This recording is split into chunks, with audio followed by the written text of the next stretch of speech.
Hello students, welcome to the new video. Students, in this video we are going to start a new chapter of chemistry for class 10th obviously, which is metals and non-metals. This is the third chapter of chemistry in your syllabus. First one was the chemical reactions and equations. Second one we did acids, bases and salts, and this is the third one, metals and non-metals. तो आपको नाम से clear हो रहा है कि इस chapter के अंदर आप पढ़ने के वाले हैं. इस चैप्टर के अंदर हमने डिटेल में स्टडी करना है मेटल्स एंड नॉन मेटल्स की प्रॉपर्टीज को, राइट स्टूडेंट्स. तो अगर मैं इंट्रोडक्शन की बात करूं तो हमारे पास till now in the periodic table there are 118 elements, right. उन 118 एलिमेंट्स को हमने दो मेन कैटेगरीज में डिवाइड कर रखा है. ये जो 118 एलिमेंट्स हैं हमारे पास, इन्हें हमने दो मेन कैटेगरीज में डिवाइड करके रखा है. Where first one is the metals and the second category is non-metals. And जो basis है metals और non-metals में डिवाइड करने का, वो इनिशियली क्या था, फिजिकल प्रॉपर्टीज की बेसिस पे मेटल्स एंड नॉन-मेटल्स बताए जाते थे. जब इनिशियल क्लासिफिकेशन हुई थी तो सिर्फ फिजिकल प्रॉपर्टीज के बेसिस पे किसी भी एलिमेंट को मेटल या नॉन मेटल कहा जाता था. बट आज के टाइम पे when the chemistry has advanced so much, तो आज के टाइम पे हम जो मेटल और नॉन मेटल बोलते हैं किसी भी चीज को, वो उसकी केमिकल प्रॉपर्टीज के बेसिस पे बोलते हैं. अगर हम पुरानी बुक्स को रेफर करें तो वो मेटल्स के लिए बोले कि metals are malleable, metals are ductile, metals are shiny, lustrous, है ना, मेटल्स आर हार्ड, सॉलिड, कि ये सारी कैटेगरीज, ये सारे कैरेक्टर्स होंगे तो किसी भी एलिमेंट को मेटल बोलेंगे. कोई एलिमेंट सॉफ्ट होगा, है ना, या लस्ट्रस नहीं होगा, ब्रिटल होगा, मेलिएबल नहीं होगा, डक्टाइल नहीं होगा, तो उसको हम नॉन मेटल बोलेंगे. तो ठीक है, ये भी चीजें कुछ हद तक ठीक है, but they have various exceptions. ये फिजिकल प्रॉपर्टीज के अंदर जो है काफी सारी एक्सेप्शंस आ जाती हैं, जिसके कारण जो बेसिस बचता है मेटल्स और नॉन मेटल्स को दो कैटेगरीज में रखने का, वो मेन जो है हमारे पास केमिकल बेसिस है, द वे दे रिएक्ट. तो ये रिएक्ट किस तरह से करते हैं किसी भी केमिकल रिएक्शन के अंदर, उसके बेसिस पे हम मेटल और नॉन मेटल की डेफिनेशन बोल सकते हैं. तो basically metals are those elements which lose electrons. Metals ऐसे एलिमेंट्स हैं जो इलेक्ट्रॉन्स लूज करके पॉजिटिव आयंस फॉर्म करते हैं, यानी कैटायंस फॉर्म करते हैं. जैसे आपको पता है सोडियम जो है वो एक इलेक्ट्रॉन लूज कर देता है to form sodium ion. Magnesium दो इलेक्ट्रॉन लूज करता है, दिस इज -1 इलेक्ट्रॉन और -2 इलेक्ट्रॉन, है ना, लूज कर रहे हैं. वो मैग्नीशियम 2 पॉजिटिव आयन बनाता है. एल्यूमिनियम आपको पता है 3 इलेक्ट्रॉन्स लूज करता है. तो नंबर ऑफ इलेक्ट्रॉन्स कितने लूज करता है वो तो चलो एक अलग बात है, वो उसकी वैलेंस शेल कॉन्फ़िगरेशन डिसाइड करती है कि ऑक्टेट अचीव करने के लिए उसको कितने इलेक्ट्रॉन्स लूज करने पड़ेंगे. बट आपको ये समझना है कि metals are basically those elements which lose electrons to form positive ions और कैटायंस. समझ रहे हो? तो ऐसे एलिमेंट्स जो इलेक्ट्रॉन्स लूज करते हैं उनको हम बोलते हैं मेटल्स. और क्योंकि ये इलेक्ट्रॉन लूज करने के बाद पॉजिटिव आयंस बनाते हैं, देख रहे हो, मेटल्स जो है इलेक्ट्रॉन लूज करने पे पॉजिटिव आयंस फॉर्म करते हैं. Therefore metals are referred to as electropositive elements. Metals को हम क्या बोलते हैं, इलेक्ट्रोपॉजिटिव एलिमेंट्स, बिकॉज ये एलिमेंट्स इलेक्ट्रॉन्स लूज करने के बाद पॉजिटिव आयंस की फॉर्मेशन करते हैं. ठीक है. On the contrary, on the other hand, non metals का बिहेवियर जस्ट ऑपोजिट है. नॉन मेटल्स जो है वो इलेक्ट्रॉन गेन करते हैं. ऐसे एलिमेंट्स जो अपनी ऑक्टेट, अपनी स्टेबल कॉन्फ़िगरेशन पाने के लिए इलेक्ट्रॉन्स गेन करें, उनको हम क्या बोलते हैं, नॉन मेटल्स बोलते हैं. जैसे आपके पास ऑक्सीजन है, राइट. ऑक्सीजन जो है वो 2 इलेक्ट्रॉन्स गेन करके ऑक्साइड आयन बनाती है. नाइट्रोजन 3 इलेक्ट्रॉन्स गेन करके आपके पास नाइट्राइड आयन बनाती है. इसी तरह से सल्फर है, वो भी 2 इलेक्ट्रॉन गेन करता है टू फॉर्म सल्फाइड आयन. आपके पास क्लोरीन है जो 1 इलेक्ट्रॉन गेन करती है टू फॉर्म क्लोराइड आयन। तो यहाँ पे भी again the number of electrons being gained by the non metal is totally dependent on the valence shell configuration, but the main concept is कि वो इलेक्ट्रॉन्स गेन कर रहा है। एक नॉन मेटल को नॉन मेटल क्यों बोलते हैं? क्योंकि वो इलेक्ट्रॉन्स गेन करता है टू फॉर्म नेगेटिव आयन, जिसको आप एनायन भी बोलते हैं। और क्योंकि नॉन मेटल्स जो है वो नेगेटिव आयंस की फॉर्मेशन करते हैं, therefore non metals are known as electronegative elements।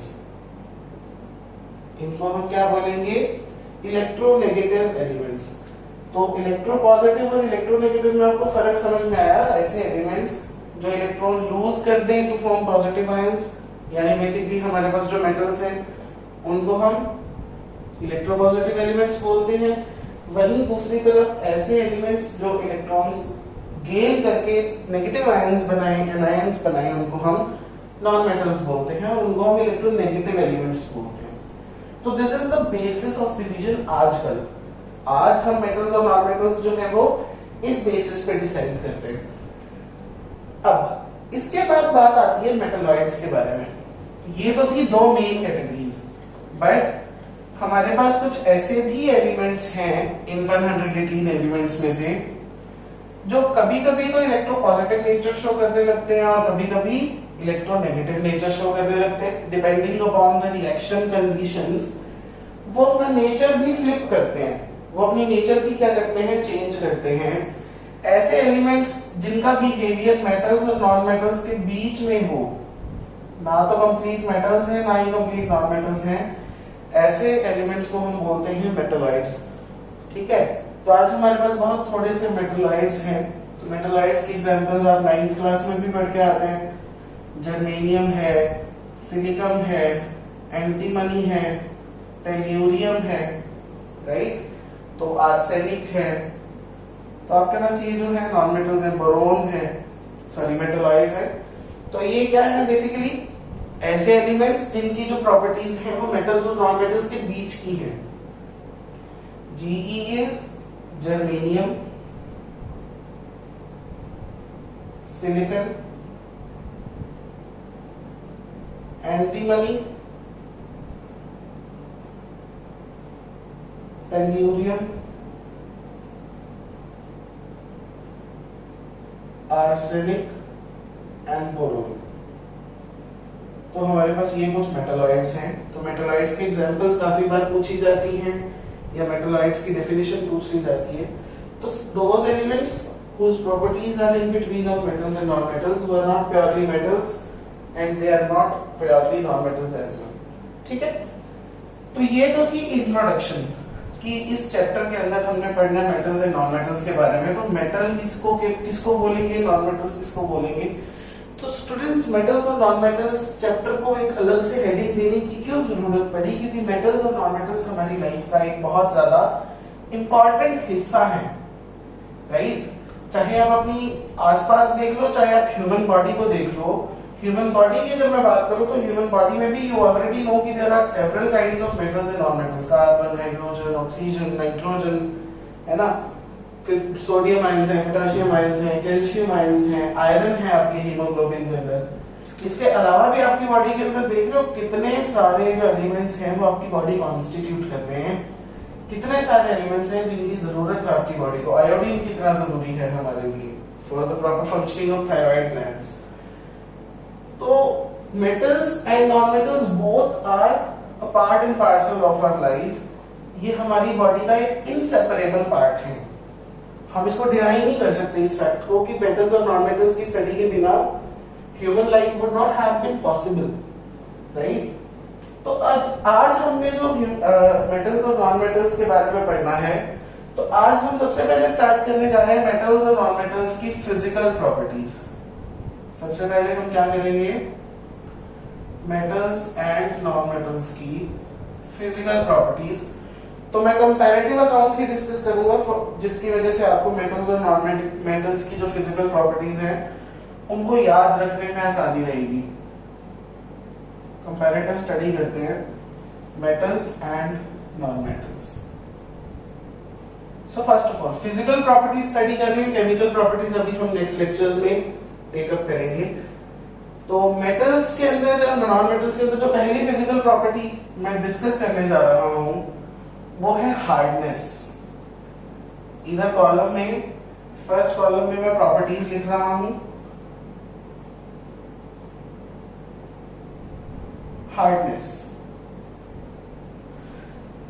तो मेटल्स और नॉन मेटल्स की अगर हम बात करें तो मेटल्स जो है they are generally hard. Metals जो होते हैं ये क्या होते हैं, जनरली हार्ड होते हैं, एक्सेप्ट, हर जगह एक्सेप्शंस इंपॉर्टेंट हैं, except lithium, sodium and potassium.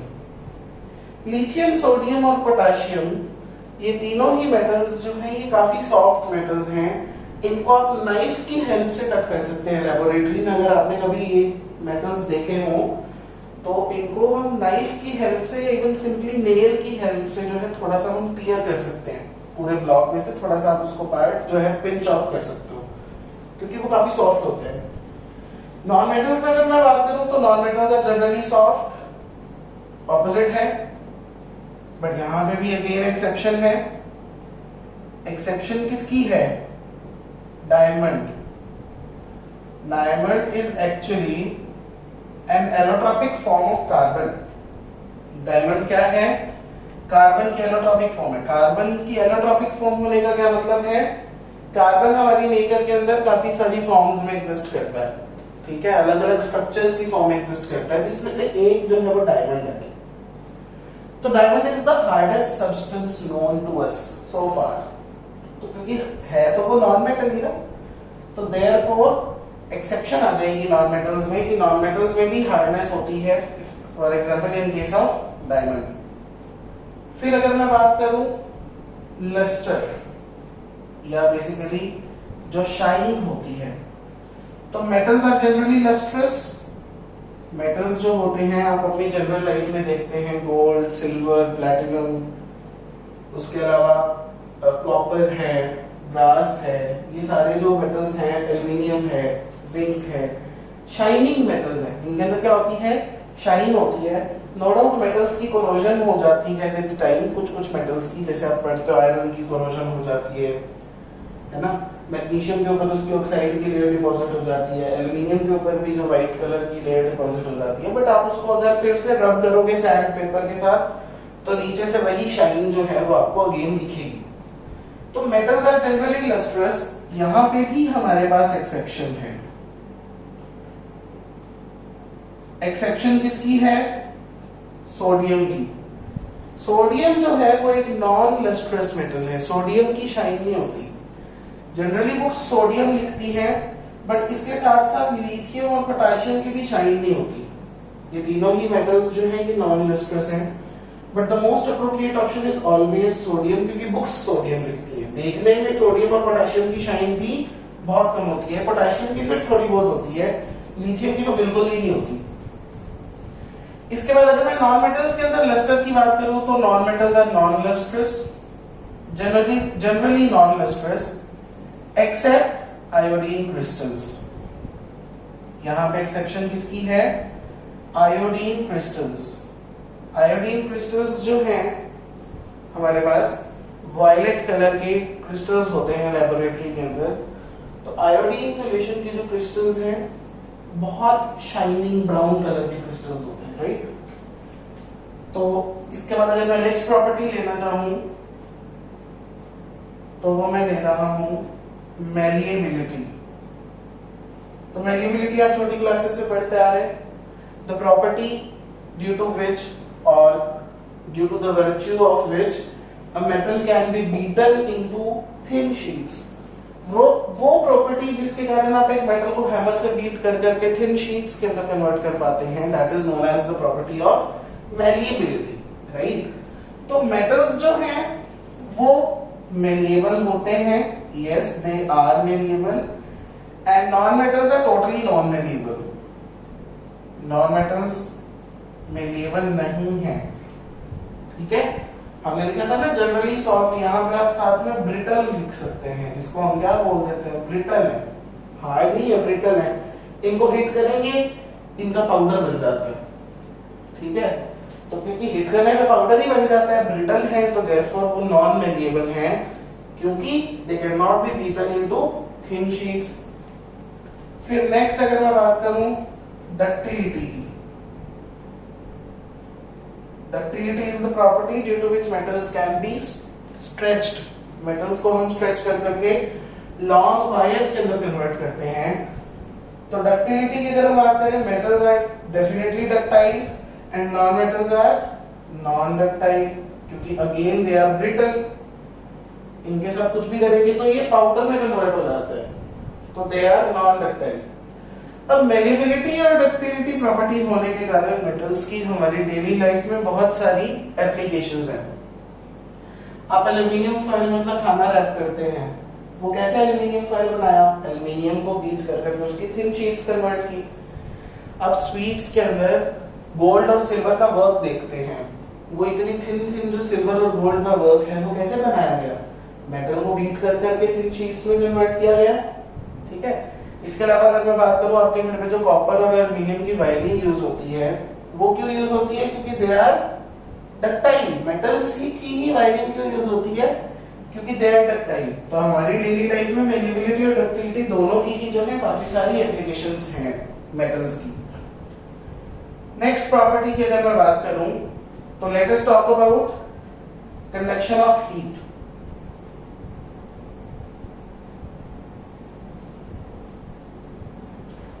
तो मेटल्स आपको पता है they are good conductors of heat, and on the same line non-metals are bad conductors of heat. ये काफी गुड कंडक्टर्स हैं मेटल्स, और नॉन मेटल्स जो है बैड कंडक्टर है।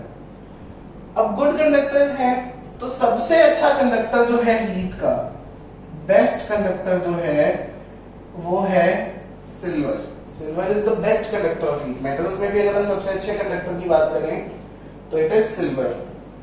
सिल्वर के बाद बारी आती है आपके पास कॉपर की। सिल्वर के बाद नेक्स्ट जो बारी है वो हमारे पास किसकी है, कॉपर की। तो इसलिए जनरली आप देखते हो आपकी लाइफ में कि जो गीजर्स वगैरह होते हैं, वाटर गीजर्स वगैरह, उनके अंदर जो टैंक्स होते हैं जिनके अंदर पानी गर्म होता है वो कॉपर के बने होते हैं, राइट। कभी आपने ध्यान से ऑब्जर्व किया हो, इलेक्ट्रिक गीजर्स वगैरह के अंदर जो टैंक्स हैं they are made up of copper, ठीक है। तो कॉपर, बट वहीं पे कुछ बैड कंडक्टर्स ऑफ हीट भी हैं हमारे पास, जैसे लेड है एंड हमारे पास मरकरी है। लेड और मरकरी जो है वो काफी पुअर कंडक्टर्स ऑफ हीट में आते हैं, बहुत अच्छे कंडक्टर्स नहीं है। मरकरी तो बिल्कुल ही जो है पुअर कंडक्टर ऑफ हीट है, ठीक है। इसके बाद जो नेक्स्ट प्रॉपर्टी मैं लेने जा रहा हूं, 5 प्रॉपर्टीज हो गई। The sixth property that I am going to discuss is conduction of electricity. Next property, conduction of electricity. तो metals are good conductors of electricity. Metals जो हैं वो हमारे पास good conductors हैं, एंड नॉन मेटल्स जो है वो बैड कंडक्टर्स ऑफ इलेक्ट्रिसिटी हैं। बट नॉन मेटल्स में you have an exception bad conductors के अंदर, which is graphite. Graphite is the other allotropic form of carbon. One was diamond, the other allotropic form of carbon is graphite, which is a good conductor of electricity. तो जो electrolysis आप पढ़ के आते हैं, electrolytic decomposition पढ़ के आते हैं, उसमें जो इलेक्ट्रोड्स बनाई जाती हैं वो ग्रेफाइट की बनाई जाती है, because it is a very very good conductor and at the same time it is very much inert. ये रिएक्ट नहीं करता किसी चीज से, जिसके कारण इसकी इलेक्ट्रोड्स बनाई जाती हैं। गुड कंडक्टर्स में भी मैं अगर बात करूं सीरीज की, कि सबसे अच्छा कंडक्टर जो है वो है हमारे पास सिल्वर। सबसे अच्छा कौन सा कंडक्टर है, सिल्वर। फिर बारी आती है कॉपर की।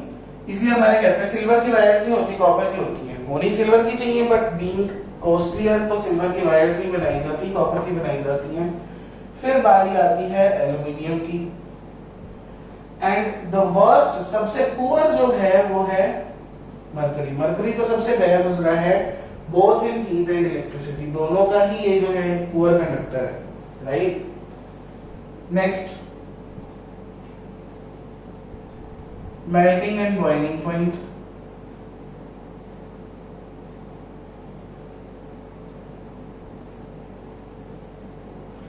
तो मेटल्स के जनरली हाई होते हैं melting and boiling point, non metals के जनरली लो होते हैं। दोनों में ही एक्सेप्शन है, मेटल्स में जनरली हाई है, एक्सेप्ट, देखो एक्सेप्शन में आप सोडियम, लिथियम, पोटेशियम को तो कवर करोगे ही करोगे, ये सॉफ्ट भी हैं, इनके मेल्टिंग पॉइंट्स, बॉइलिंग पॉइंट्स भी बहुत लो हैं। बट यहाँ पे जो दो स्पेशल मेटल्स आपने याद रखने हैं वो हैं गैलियम एंड सीजियम। जो दो मेन स्पेशल मेटल्स आपने याद रखने हैं वो कौन से हैं? Gallium and caesium. क्योंकि गैलियम एंड सीजियम ऐसे मेटल्स हैं जिनके बॉइलिंग पॉइंट और मेल्टिंग पॉइंट बेसिकली इतना लो है इनका कि when you keep them on your palm तो ये आपके हाथ की हीट लेके ये आपकी बॉडी के टेम्परेचर पे ही मेल्ट कर जाते हैं, इतना कम बॉइलिंग पॉइंट या मेल्टिंग पॉइंट है इनका, राइट। तो सोडियम, लिथियम, पोटेशियम भी हैं, बट उनसे भी लो किसका है? गैलियम और सीजियम का। ये तो आपके हाथ के ऊपर रखते ही मेल्ट कर जाते हैं। तो क्वेश्चन इसी तरह से आता है, which two metals melt on the palm और which two metals have melting point lower than your body temperature, human body temperature. तो वो गैलियम और सीजियम है। वहीं अगर मैं यहाँ एक्सेप्शन की बात करूं तो हमारे पास डायमंड है, काफी ज्यादा हार्ड, काफी ज्यादा मेल्टिंग पॉइंट, राइट। समझ में आ रहा है आपको? फिर अगर मैं नेक्स्ट बात करूं melting point and boiling point के बाद, अगर हम बात करें सोनोरस की, आपको पता है जब कोई चीज एक हार्ड सरफेस के साथ हिट करने के बाद रिंगिंग साउंड प्रोड्यूस करे तो हम बोलते हैं कि इट इज सोनोरस। क्या बोलते हैं? It is sonorous. But metals जो हैं वो हमारे पास सोनोरस हैं, यस दे आर सोनोरस, जबकि नॉन मेटल्स जो हैं हमारे पास नॉन सोनोरस है। उसके बाद अगर मैं डेंसिटी की बात करूं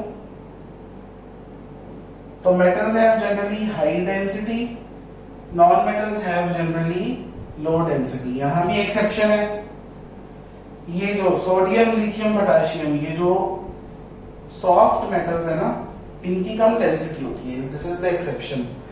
इसी तरह से यहाँ पे डायमंड की डेंसिटी हाई होती है।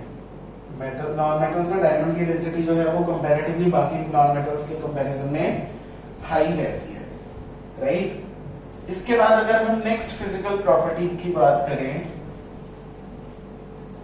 लास्ट प्रॉपर्टी जो है हमारे पास वो है फिजिकल स्टेट, कि वो रूम टेम्परेचर पे किस फिजिकल स्टेट में पाए जाते हैं।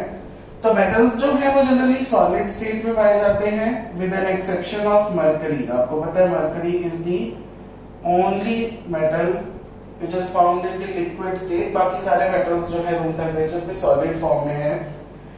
वहीं नॉन मेटल्स जो है वो अलग अलग स्टेट में हैं, वो सॉलिड स्टेट में भी हैं, वो लिक्विड में भी हैं और वो गैसियस में भी हैं। सॉलिड जैसे कार्बन हो गया, सल्फर हो गया, फास्फोरस हो गया, राइट। वहीं लिक्विड की अगर मैं बात करूं तो आपको पता है ब्रोमीन जो है वो हमारे पास लिक्विड की फॉर्म में होता है। गैसियस में आपके पास ऑक्सीजन है, नाइट्रोजन है, हाइड्रोजन है, राइट, क्लोरीन है, फ्लोरीन है। तो ये सारी जो ही गैसेस होती हैं रूम टेम्परेचर पे। तो आपको समझ में आया कि केमिकल प्रॉपर्टीज के अंदर क्या डिफरेंस है। तो फिजिकल प्रॉपर्टीज में क्या डिफरेंस है, और फिजिकल प्रॉपर्टीज को मेन बेसिस चूज करने का मतलब ही ये है। आपने देखा हर पॉइंट पे इतनी एक्सेप्शंस आ रही हैं। तो फिजिकल प्रॉपर्टीज क्योंकि बहुत ज्यादा हार्ड एंड फास्ट नहीं है, देयरफॉर उनको हम ज्यादा जो है कंसीडर नहीं करते to distinguish between metals and non metals. हम जनरली केमिकल प्रॉपर्टीज को ही रेफर करते हैं। तो मैंने स्टार्टिंग में ही आपको बता दिया कि मेटल्स जो है वो जनरली इलेक्ट्रोपॉजिटिव, जनरली क्या metals are always electropositive and जो नॉन मेटल्स हैं दे आर ऑलवेज इलेक्ट्रोनेगेटिव। अब यहाँ पे एक छोटा सा टॉपिक मैं दोबारा डिस्कस करने जा रहा हूँ, वो है कंडक्शन ऑफ इलेक्ट्रिसिटी के बारे में, कि मेटल्स जो है वो इलेक्ट्रिसिटी इतनी अच्छी कैसे कंडक्ट कर लेते हैं। तो यही सेम चीज आप इलेक्ट्रिसिटी चैप्टर में भी पढ़ के आते हैं कि how are metals such good conductors of electricity.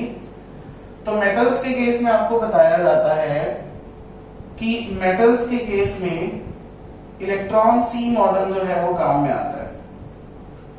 Electron C model क्या कहता है कि मेटल के जो एटम्स हैं वो अपनी पोजीशन पे फिक्स्ड हैं, बट जो फिक्स्ड है वो सिर्फ कौन है, metal atom minus valence electron. Metal atom में से वैलेंस इलेक्ट्रॉन निकाल दो तो जो चीज बचती है वो बचती है कर्नल। वैलेंस इलेक्ट्रॉन यानी सिर्फ आउटर मोस्ट शेल वाले इलेक्ट्रॉन्स, 1 2 3 जितने भी हैं, उनको निकाल दो तो बचता है कर्नल। तो ये पॉजिटिव पार्ट्स जो मैंने बनाए हैं these are basically the kernels, and जो वैलेंस इलेक्ट्रॉन्स होते हैं they are free to move here and there. Metals में जो इलेक्ट्रॉन्स होते हैं सभी एटम्स के, they are totally free. Electrons का एक तरह का सी है हमारे पास, इसीलिए इलेक्ट्रॉन सी मॉडल बोला। ऐसे लगता है इलेक्ट्रॉन्स के सी के अंदर हमारे कर्नल्स जो हैं वो फ्लोट कर रहे हैं। अब जब इतने ज्यादा फ्री इलेक्ट्रॉन्स होंगे तो डेफिनेटली वो एक गुड कंडक्टर ऑफ इलेक्ट्रिसिटी तो होगा ही होगा। तो इलेक्ट्रॉन सी मॉडल के बेसिस पे हम मेटल्स की कंडक्शन ऑफ इलेक्ट्रिसिटी जो है वो एक्सप्लेन कर पाते हैं। आज जो बेस्ट थ्योरी है मेटल्स की कंडक्शन अच्छी होने की एक्सप्लेन करने के लिए वो इलेक्ट्रॉन सी मॉडल ही है, जिसमें हम कर्नल और फ्री इलेक्ट्रॉन्स की फॉर्म में बात करते हैं। मेटल्स में फ्री इलेक्ट्रॉन्स हैं, therefore they are good conductors of electricity. Non metals में फ्री इलेक्ट्रॉन्स नहीं हैं, therefore they are bad conductors of electricity. तो यहाँ पे जो फर्स्ट टॉपिक था इस चैप्टर का, physical properties of metals and non metals, वो कंप्लीट हो जाता है। In the upcoming videos, we will take up the chemical properties of metals and non-metals. Thank you very much for watching.